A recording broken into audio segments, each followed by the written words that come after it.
Alam nyo, may tanglad to. Nagtinola ko ng manok.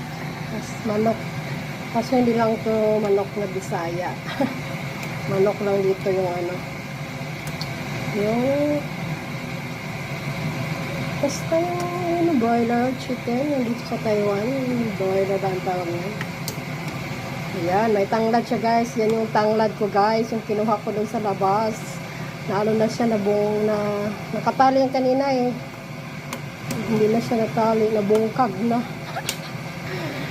Ayan, tapos lagyan natin ng pichay. Tapos maya, ito may sibuyas. So, masarap na guys, may pichay. Pag malambot na to eh.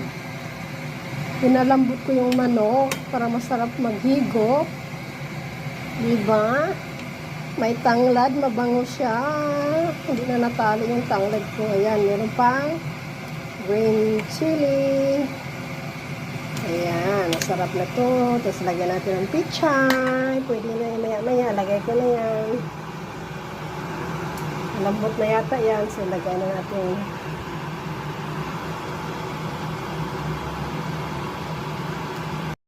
Ano to? Pichay.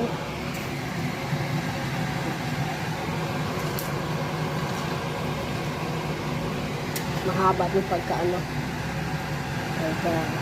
Hinati ko lang.